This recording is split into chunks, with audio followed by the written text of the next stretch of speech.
boas-vindas a quem está escutando ao podcast Portal do Autoconhecimento. É um prazer estar aqui para mais uma conversa. Hoje a gente tem um mergulho profundo numa daquelas obras que não só desafiam o que a gente sabe sobre a mente... Que exigem uma postura totalmente nova. Exatamente, uma postura nova de quem se propõe a estudar isso a fundo. Com certeza. A nossa missão de hoje é desbravar um documento bem rico, bem fascinante, chamado As 10 Regras da Meditação. Um título direto ao ponto, né? Pois é, e para quem já acompanha debates sobre atenção plena, filosofia oriental, a premissa inicial desse material já chama muita atenção. Sim, pela terminologia que ele usa. Isso, o autor propõe o que ele chama de uma meditação científica. E olha, o objetivo aqui não é simplesmente abaixar o cortisol ou encontrar uns 15 minutos de paz antes de uma reunião de trabalho. Não mesmo. Vai muito além do relaxamento. Muito além. O propósito declarado dessas 10 regras é emancipar a consciência e libertar ela do que o texto define de uma forma muito incisiva como as grilhetas mortificantes da mente. Nossa, e essa escolha de palavras logo na abertura já dá o tom de toda a obra, sabe? Uma expressão pesada, né? Muito pesada. Porque o termo grilhetas mortificantes não é só um exagero poético.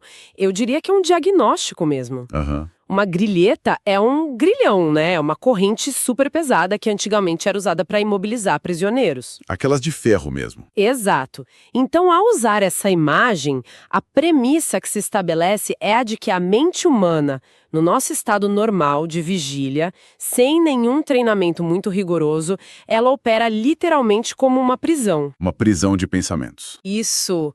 Uma prisão feita de reações condicionadas, de impulsos que a gente nunca questiona e daquelas ruminações que nos mortificam. Que ficam ali martelando. E que causam um sofrimento contínuo, drenando a nossa energia vital. Faz todo sentido. Então, quando o material fala em meditação científica, está apontando para um método empírico, estruturado, rigoroso mesmo. Não é um relaxamento passivo, então. De jeito nenhum. É um trabalho cirúrgico. A ideia é serrar essas correntes elo por elo. E essa abordagem cirúrgica ela fica muito evidente na forma como a observação é estruturada logo no início do texto. Sim, as primeiras regras são bem sutis. Se a gente olhar para os fundamentos práticos, as regras que abrem o processo exigem um nível de sutileza gigante.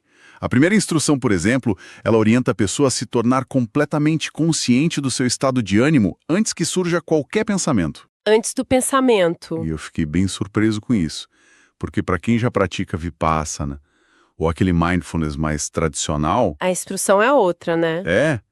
Geralmente é. Observe o pensamento quando ele já está ali, tipo uma nuvem passando no céu. Exatamente. Mas aqui não. A exigência é antecipar a nuvem. E aí eu te pergunto, como é que se captura o vazio antes que a tempestade mental se forme? Essa é a diferença fundamental entre uma consciência reativa e uma consciência proativa. E esse é o coração do método deles. Consciência proativa? Isso. Na maioria das práticas que a gente vê hoje, o praticante senta e espera os conteúdos surgirem para só então rotular eles. O que essa primeira regra propõe é investigar o clima da psique. O clima interno. Sim, o solo de onde o pensamento vai brotar. Pensa no estado de ânimo como a composição química desse solo. Fica mais fácil de entender. Boa analogia. Se existe uma irritação bem sutil ou um tédio, uma ansiedade ali escondida no sistema, qualquer pensamento que brotar dali vai estar impregnado com essa assinatura emocional. Vai nascer contaminado, digamos assim. Exato.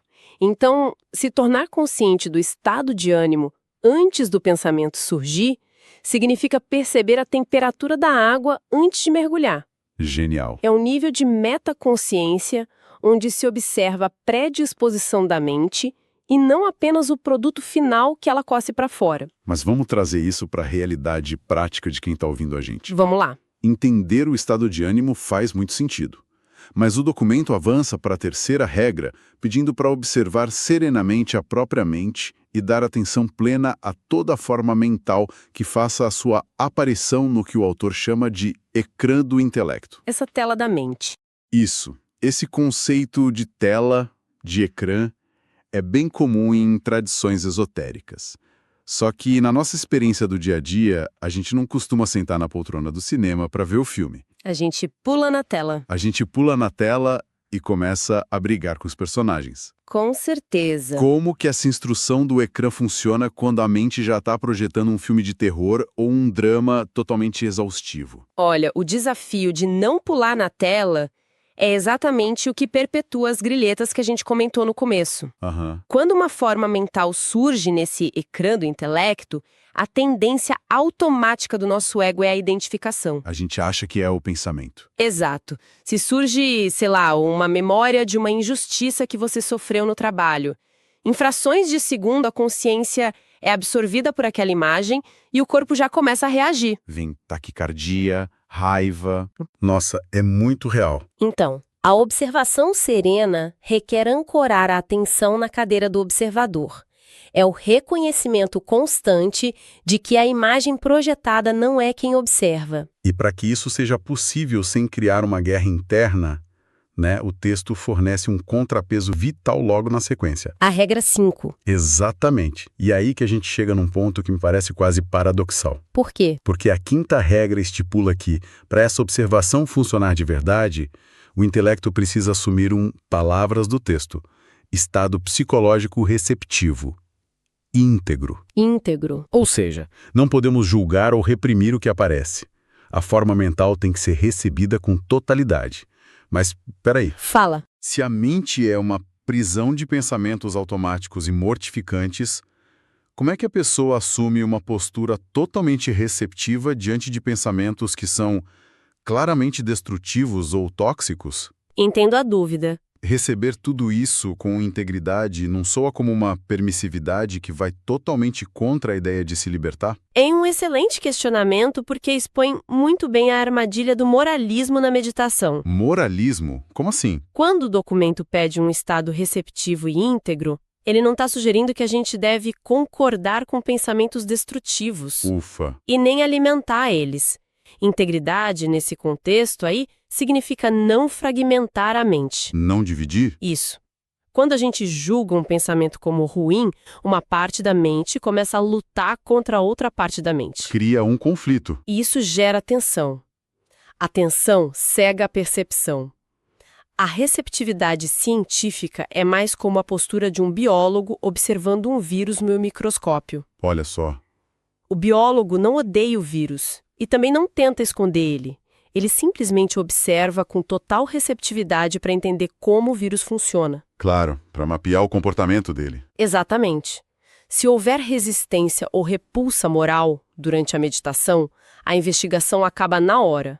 E a pessoa volta a ser prisioneira do próprio julgamento. O exemplo do biólogo esclareceu demais. E isso leva a gente direto para a engrenagem principal desse método, que é onde a prática se distancia completamente de um mero relaxamento. A segunda regra. A segunda regra. E ela introduz uma palavra pesadíssima: psicanálise. Sim, é forte. A instrução é investigar a raiz e a origem de cada pensamento, recordação, afeto ou ressentimento, conforme eles vão surgindo. É uma escavação ativa. Muito ativa. Mas eu levanto uma dúvida genuína aqui. Se a pessoa vai investigar a raiz de cada coisinha que cruza a tela da mente, isso não corre o risco de gerar uma paralisia analítica? É um risco se a gente entender errado, sim. Porque fazer isso o tempo todo não nos torna reféns de uma autoanálise infinita.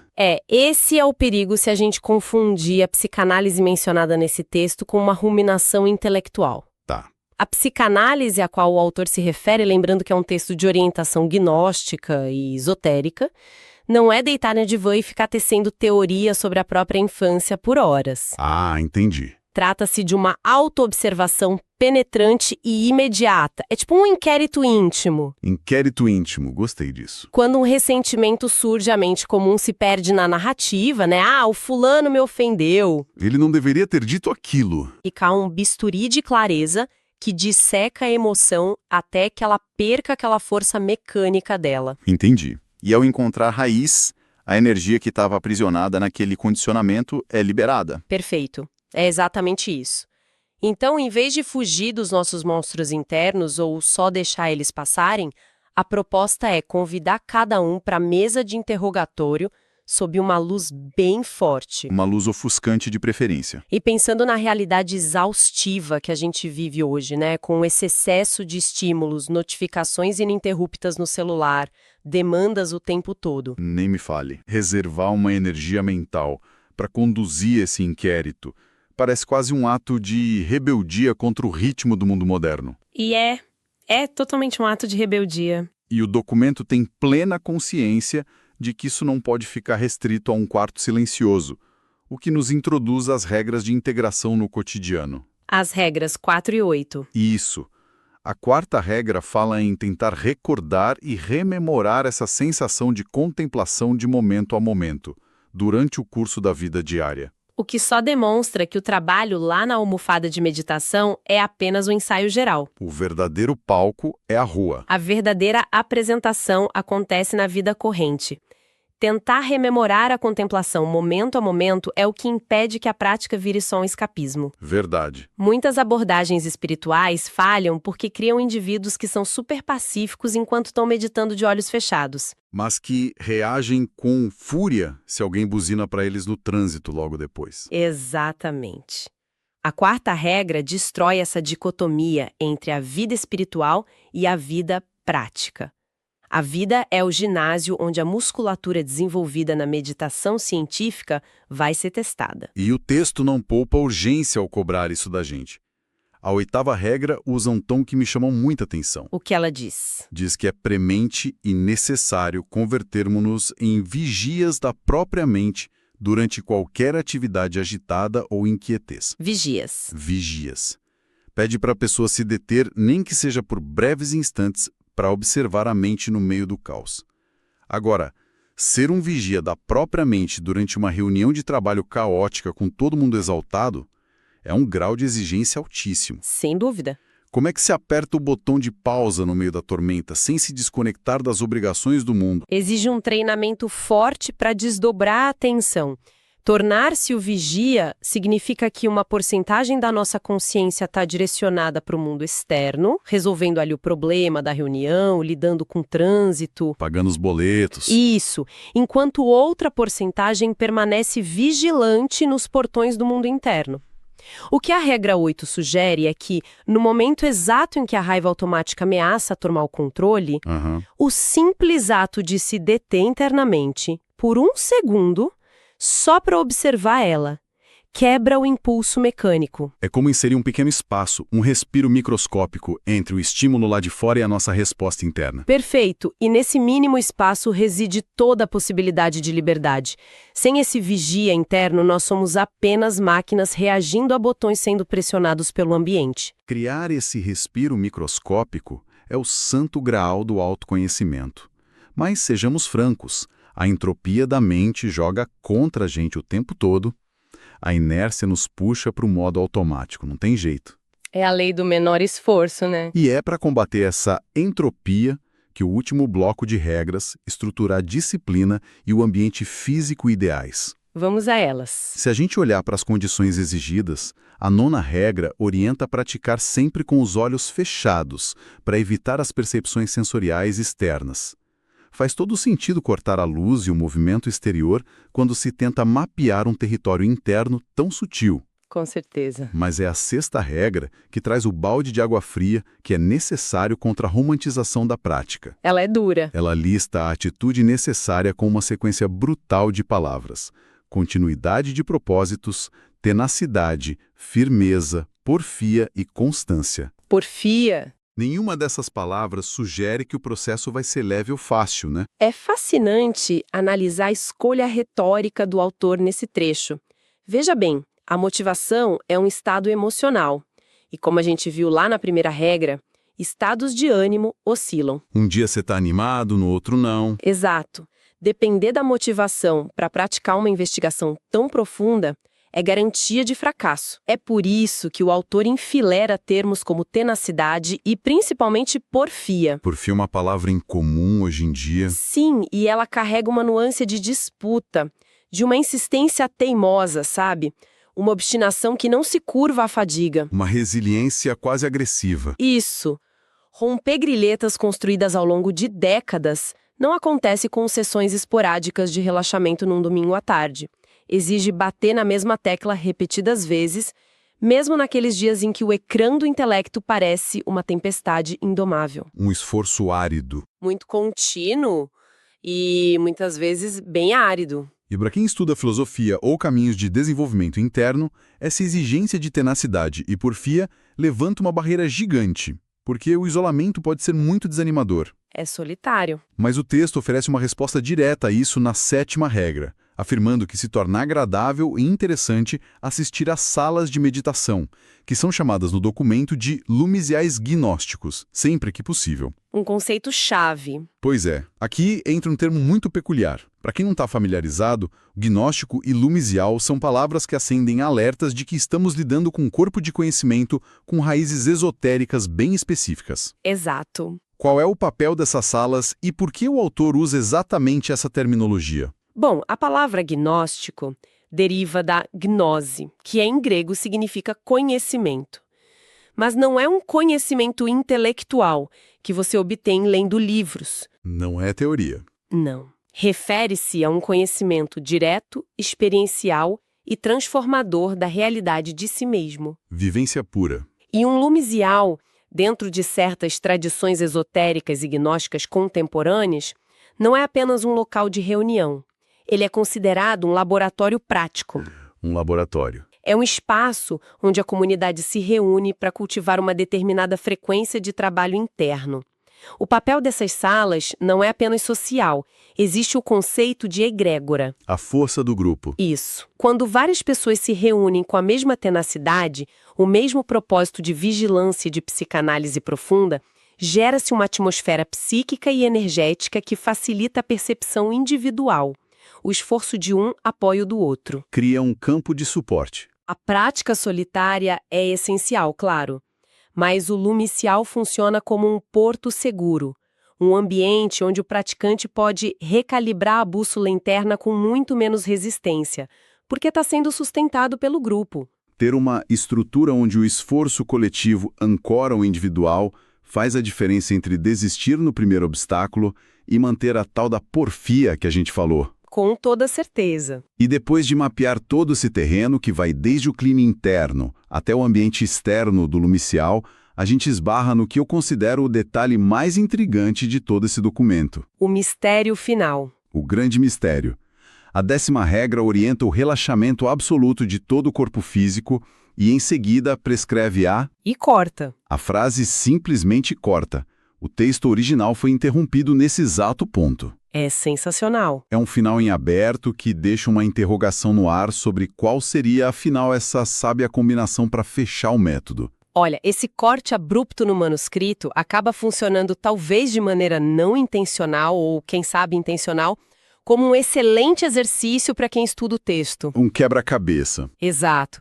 Se a gente analisar o arquétipo de toda a prática descrita nas 9 regras anteriores, dá para teorizar com segurança qual seria essa sábia combinação. E qual seria o seu palpite? A meditação científica exige uma vigilância ferrenha, uma atenção cortante capaz de dissecar emoções lá na raiz. Porém, se esse esforço mental se traduzir em tensão física, o corpo se torna um obstáculo, a respiração trava e aquele estado receptivo desaparece. Fica tudo rígido. Por outro lado, se houver apenas o relaxamento absoluto do corpo, que a 10ª regra menciona, o praticante simplesmente afunda no sono ou naquela divagação mecânica. Dorme sentado. Acontece muito. Então a sábia combinação seria andar na corda bamba entre esses dois polos. Exatamente. A sábia combinação é o ponto de equilíbrio dinâmico entre o relaxamento físico mais profundo possível e a vigilância mental mais aguda possível. Uau! É manter o corpo solto e inerte, quase como se estivesse dormindo mesmo, enquanto a consciência permanece superafiada, alerta e investigativa como um farol na escuridão. Uma tensão psíquica sustentada num recipiente físico completamente relaxado. Sem essa combinação, ou a gente cai na tensão neurótica da investigação, ou no torpor passivo daquele relaxamento superficial. Esse equilíbrio é uma verdadeira engenharia da consciência humana. É lindo! É de olhar para todo esse roteiro com um misto de respeito e espanto, sabe? Sim, a gente percorreu um caminho longo. Começamos reconhecendo a necessidade de sentir o pulso do nosso próprio estado de ânimo. Avançamos para observar a projeção dos pensamentos sem mergulhar na tela. Entendemos a neutralidade receptiva, Isso. que permite aplicar uma psicanálise profunda e real em cada afeto que nos aprisiona. Depois, levamos essa exigência para a confusão da vida diária Assumindo o papel de vigias, e ancoramos tudo isso em uma disciplina quase obstinada, apoiada pelo ambiente de quem busca o mesmo objetivo, para culminar nesse mistério final da união perfeita entre relaxamento e alerta. tudo isso aponta para uma transformação muito radical, o que nos deixa com um pensamento final muito provocativo, que a mera teoria não consegue responder. Qual seria? Se o propósito de todo esse rigor empírico, se a função real dessa meditação científica é desmantelar a máquina que nos mantém presos nas grilhetas mortificantes, o que acontece com a percepção da realidade no momento exato em que a última grilheta cede? É uma pergunta profunda. Quem somos nós de fato quando o inquérito esgota o ego e não somos mais os nossos pensamentos automáticos, nem os afetos condicionados ou as memórias projetadas no ecrã? Fica um vazio. Essa é a fronteira final, e a resposta, inevitavelmente, é uma experiência que não pode ser lida, só pode ser vivida na pele por quem se atreve a seguir as 10 regras até o fim. Uma reflexão formidável para guiar os próximos passos de cada pessoa que acompanha a gente nessa jornada. Fica o desafio de levar essa investigação para as trincheiras do dia a dia. Foi incrível destrinchar isso tudo hoje. Muito obrigado pela análise impecável.